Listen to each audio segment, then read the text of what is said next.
Hey there, welcome to Two Pastors Unplugged. I'm Rick Probst. This guy has, he's done a lot of things. He's been a pastor for years in Vermont, although he loves oceans. I don't know how he got to Vermont. Maybe that's another show. He's got a little help from his doodle from behind there, a beautiful dog.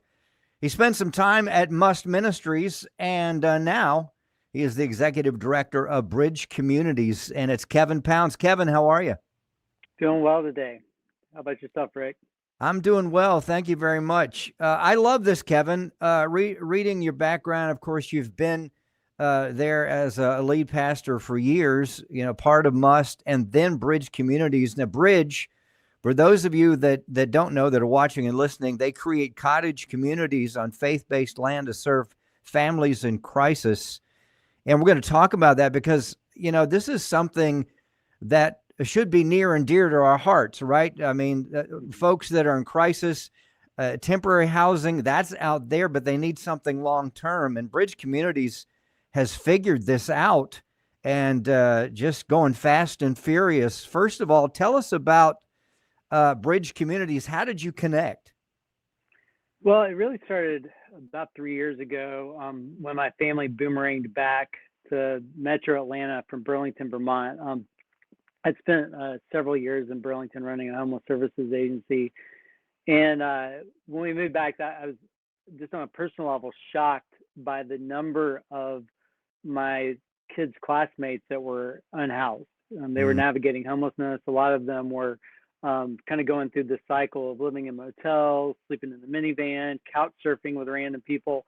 Mm-hmm. And quite honestly, I mean, I was just kind of shocked that in a community of relative affluence that was such a growing crisis. And one of the things that became more and more apparent over time, and especially as I got into my role with Must Ministries and working with the school districts, was this realization that there was over 12,000 students in Metro Atlanta that were navigating homelessness, and 2,600 in my home county. And so that's what really started me and a group of community stakeholders kind of talking about the problem. But then in addition to that, churches started kind of coming to the table saying, hey, we want to be a part of the solution. There was often congregations that were rooted in communities of need, so they saw it up close. And they started saying, what can we do to be a part of the solution? And two things they would keep coming back with is we got people. We have a community of people that care deeply about our neighbors. And number two is we have property, underutilized property, but we're not sure how we could use it. And so that kind of started this process of us just kind of kicking the tires of trying to connect those two dots. Okay, we see this growing number of unhoused families. There's congregations with underutilized property. How do we connect those two? And I think also we just, as you already alluded to, there just wasn't anywhere to place families beyond a 30 to 45-day emergency shelters, and they were packed out. And I think you see these families literally just these kids waiting for the bus in motel parking lots. And, whatever you think goes on in those places, that's what's going on. When I was lead pastor years ago, we would help people temporarily, but what frustrated not just myself, but other pastors in the area is that we couldn't do anything more. The answer to what's the answer? I mean, you can't keep pouring money into a hotel. They have to have something that they can grasp onto. And even today, being an associate, we have people all the time. And still in Loganville, there's a hotel where they take in people like that. But what's the next step? That's why I love this. And I think it's something that we can all get on board. Let's talk about partnering with the churches. How do you do that? What is the system? What are the steps? Yeah, and it's this isn't the great thing about it's not rocket science. If a church has an acre to an acre and a half of underutilized property, it's in an area. And when I say community of need, it's just that we can identify that there's a significant number of unhoused students in the elementary schools, middle schools, high schools within 3 or 4 mile radius of them, which unfortunately is true for most of Metro Atlanta now. Mm-hmm. That's the shocking thing. Yeah. Is then we work with them. We built our board of directors specifically to address this need. Where we have somebody from a local engineering company, civil engineering company, local builder, funders, people that are service providers that lead those organizations. And so when they come to the table, we instantly bring in a builder, engineer, and look at the site and say, hey, this is what a 10 cottage community could look like on your property. And if needed, depending on what their facilities are like, we can also provide a community center too that kind of anchors that cottage community. But I think people are like, can you really get 10 on an acre and a half? And they're 700 square foot, 2-bedroom, 1 bath. It's not the Ritz-Carlton, but they are dignified. They do give people private space. They are the kind of place where you would look and go, oh, I would want my family to be in a place like that if we were in crisis. And and the thing we've been really blessed with is local service providers who are willing to work with us and provide those wraparound supports for those families in those communities. The bridgega.org is a good place to go to. We're talking about Bridge Communities. Kevin Pound's the executive director there, and not only do they just transform land into these homes where folks can go to so that they don't have to bounce around, but they also, and Kevin, talk about this, how you manage the properties and residential support you help there. Yeah, so when a church comes to the table and they say, hey, we're willing to move forward with this, and Right. this is getting into the kind of the wonky logistics of it, kind of our framework, our legal framework is a 50-year land lease where we're owning the facility, the church maintains ownership of the property, protects them from liability. And then, like I said, this gets into the really wonky stuff as we Sure. sign an MOU, Memorandum of Understanding, with the church and a service provider we both agree on for managing that property. And so that way the church has a continued voice in the management of the property. We're not just like saying, hey, we're here arm's length away. We want you to be a part of how we care for these families. And I think the important thing about the service provider part is, we're talking about organizations like Family Promise of Cobb, Family Promise of North Fulton and DeKalb, Center for Family Resources, Must Ministries.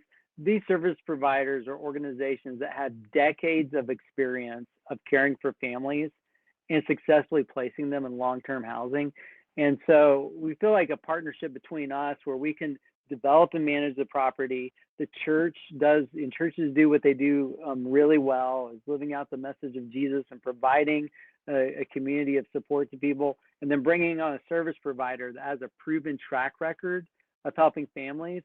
Again, I don't think any of this is rocket science.